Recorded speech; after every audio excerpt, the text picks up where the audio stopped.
My connection to Reuven is not from Eish Kardish.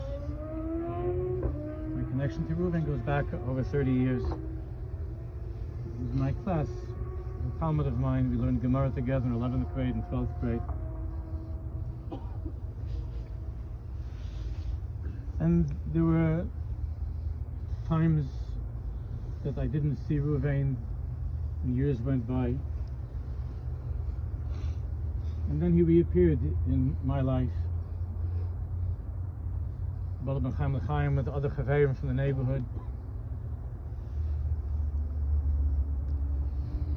So I know Reuven from the time that he was a boy.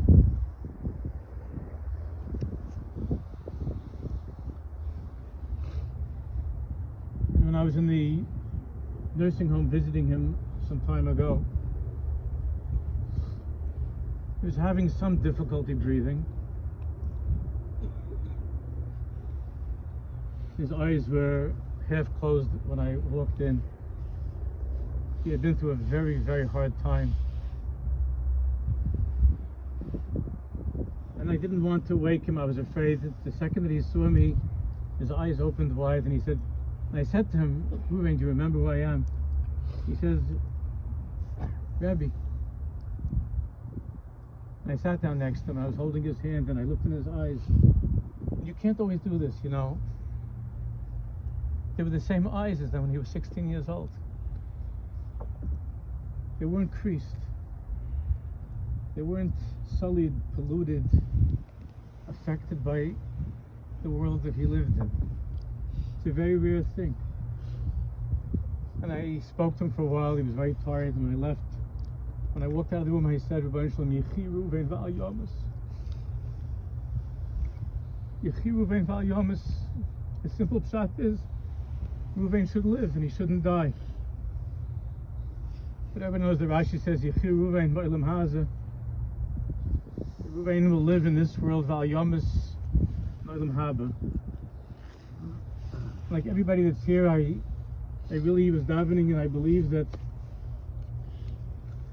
he had a beautiful chelik waiting for him in Olam Haba, but it was going to be many, many, many more years.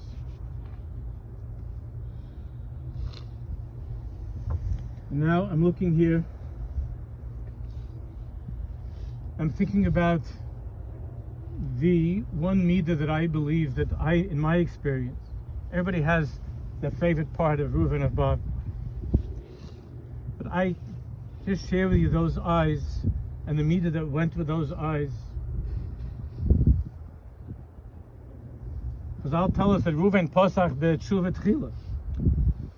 Reuven was the first one to teach the world really, really what it means to do tshuva. The whole Shuv Yisrael Hashem Lakacha is from Reuven's tshuva. And when he came back to the bar, to the pit,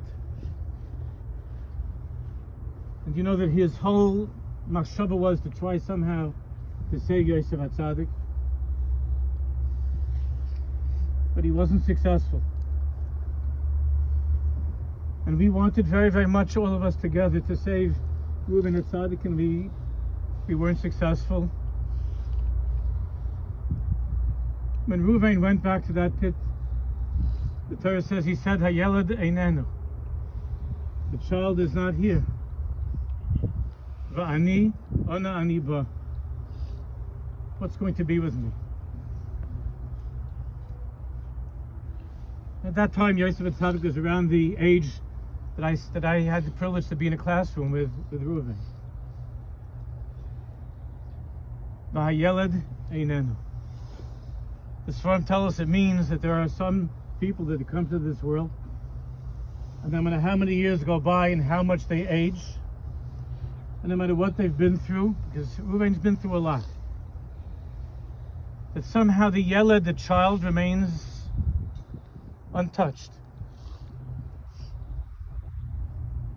And my feeling right now is standing over this bar, this miserable pit. Hayeled einenu. Va'ani ana ani ba. This person, this Jew who was always like a child, filled with wonder, excitement, and simcha, such pashtus and such tamimus. I don't know words in English. There's no word in English for the tamimus, what tamimus means.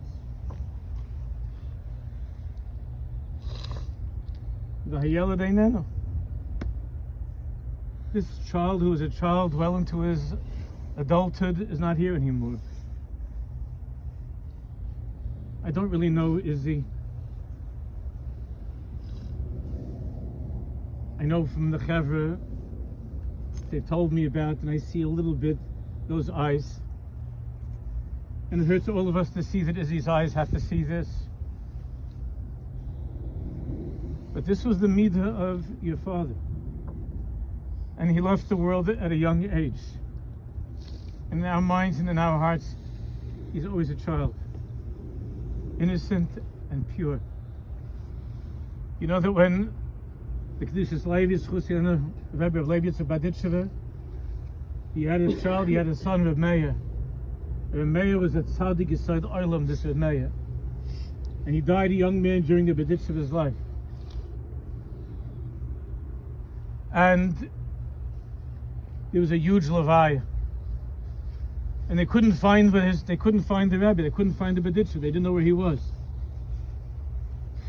And word got around that he was all the way in the back, and that he was doing a rikud, he was dancing and he was singing. Now you know the Baditchev was a person that lived in a niggin, but his own son had died, Rabbi Meir had died. And they came there, some people, and they thought he lost his mind. And they said, Rabbi, what's the niggin, what's the rikud, what's the dance, what's the song? And the Baditchev said, the Rebbeinu Shalom gave me, my son Meir, a pure soul. And the Rebbeinu Shalom knows that I'm returning him to you, Hashem. I'm returning this soul back to you, Hashem, the way you gave him to me, pure and innocent. That's why I'm giving him back to you. That could be a nechama that your father, here the roles are reversed. The child is giving a father back to Hashem, and a wife is giving a husband to Hashem.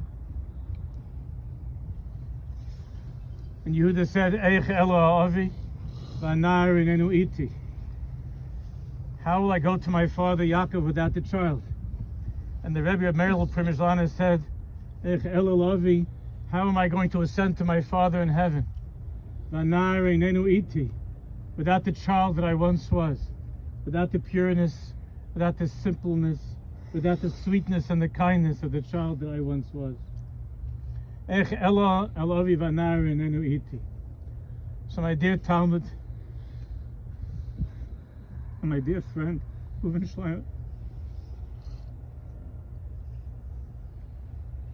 maybe you all have this chus at 120 to be able to return to our Father with the child still there. And all of us are sending you back to the Rebbeinu Shalom intact and pure as the child that I remember from the classroom. Hashem Yishbach should give chizuk to your beautiful family. What Melissa was doing and running and coming and going, and her whole life fell apart, and she did everything she could for you and the children and Izzy and all the chaverim. You're the best chaverim in the world, the best friends in the world. And all of these angels should accompany you. From here, you lived a beautiful life in this world. You should have a lechtige Gan Eden in the other world. You should be zeicher for the day of Mach Hashem Elokim Dimim Al Kalpanim. To be zeicher for Hakitz Ran Sheikh Nofer to kiss a mason behind you. Amen. Amen.